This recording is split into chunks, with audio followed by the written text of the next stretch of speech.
그 집 아이는 벌써 대기업 취직했다고 하더라. 친구 남편은 드라마 관식이처럼 오로지 아내와 아이들만 바라보며 산다고 하더라. 당신도 누구처럼 매일 정리 좀 해봐. 난 정리 잘하는 여자가 좋더라. 쟤는 그렇게 잘하는데 넌 도대체 왜 그래? 혹시 이런 말 당신도 한 번쯤 해보지 않으셨나요? 처음엔 그런 얘기를 들어도 아무렇지 않았습니다. 그저 흔한 이야기, 누구나 하는 이야기라고 생각했습니다. 하지만 그 말들이, 그 비교가 한 아이의 삶을 완전히 무너뜨릴 줄은 그 누구도 몰랐습니다. 오늘 얘기의 주인공은 이렇게 말합니다. 난 정말 아이를 사랑했어요. 그런데 그 잘못된 사랑이 결국 아이를 망가뜨리고 말았어요. 이 이야기는 모임에서 오랫동안 알고 지내온 한 회원님의 실제 이야기입니다. 그리고 어쩌면 우리 모두의 이야기일지도 모릅니다. 오늘의 주제가 마음에 드신다면 구독과 좋아요를 눌러주시고 댓글로 여러분의 경험과 생각도 나눠주세요. 당신의 한마디가 누군가의 마음을 살릴 수 있습니다. 제가 오랫동안 다니던 독서 모임이 있습니다. 그분은 가끔 얼굴을 내비치는 말수가 적고 조용한 회원이었습니다. 자식은 아들 하나, 딸 하나. 겉보기엔 평범하고 조용한 가정이었죠. 아들은 내성적인 성격이었지만 크게 문제를 일으킨 적 없는 착한 아이였습니다. 다만 조금 느리고 조용한 아이였을 뿐이죠. 하지만 엄마는 늘 아들이 걱정되고 불안했다고 합니다. 요즘 같은 치열한 경쟁 사회에서 저렇게 착하고 순한 아이가 어찌 살아남을 수 있을지 그게 걱정이었다고 합니다. 다른 집 애들은 이제 직장도 다 다닌다던데 우리 아들은 왜 저럴까? 그 불안은 어느새 비교라는 잔소리로 바뀌어 아이의 마음을 조금씩 무너뜨리기 시작했습니다. 옆집 사는 영수는 여러 가지 자격증도 따고 있다더라. 너도 뭔가 공부를 더 해야 하지 않겠니? 그리고 이젠 예쁜 여자친구도 생겨 데이트도 하면서 바쁘게 지낸대. 넌 아직 사귀는 사람 없니? 내가 이러고 있으니 엄마가 어디 가서 아무 말도 못하고 오잖아. 요새 엄마 체면이 말이 아니야. 그런 잔소리가 계속 시작되자 아들은 어떠한 말도 하지 않고 조용히 방으로 들어가 문을 잠궈버립니다. 그리고 어느 순간부터 밥을 차려놔도 나오질 않고 가족들이 없는 틈을 타 조용히 혼자 먹기 시작했습니다.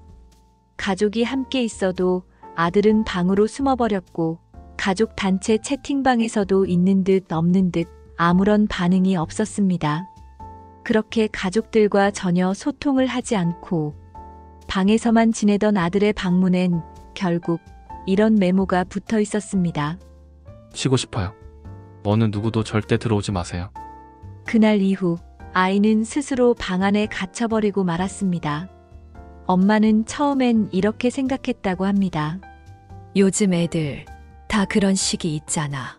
좀 내버려두면 다시 나아지겠지.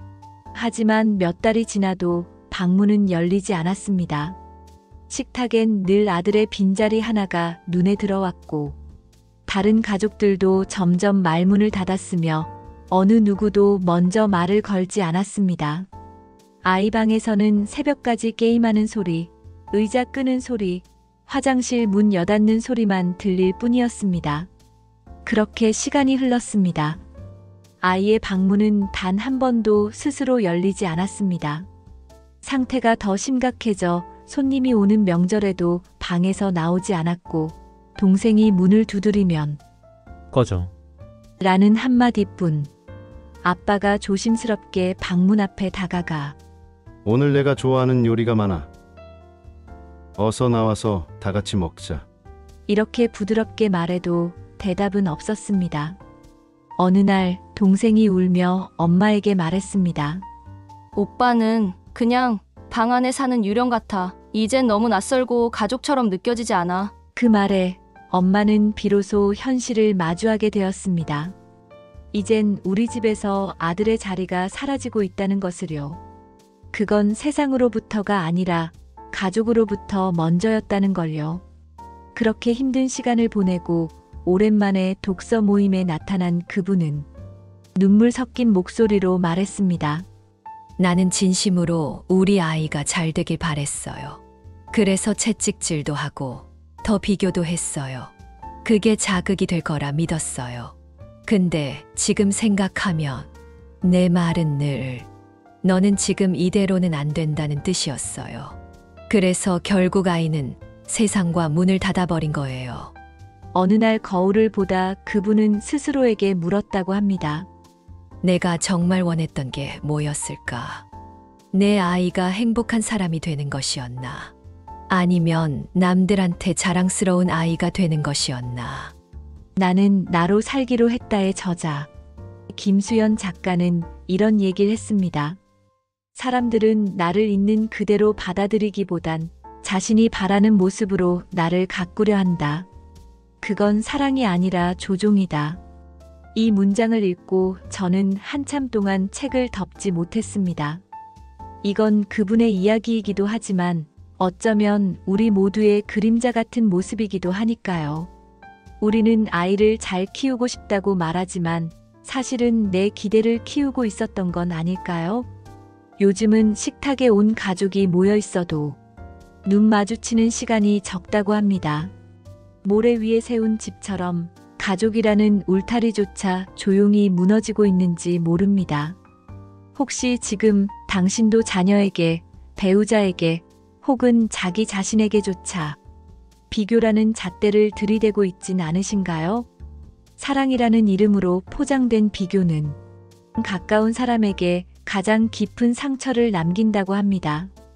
오늘의 이야기가 누군가의 말 한마디를 바꾸는 계기가 되길 바랍니다. 그리고 그 말이 당신의 가족을 다시 이어주는 따뜻한 실이 되기를 바랍니다. 시청해주셔서 감사합니다. 구독과 좋아요, 그리고 댓글로 당신의 이야기도 함께 들려주세요. 그 진심이 누군가에겐 큰 위로가 될 수 있습니다.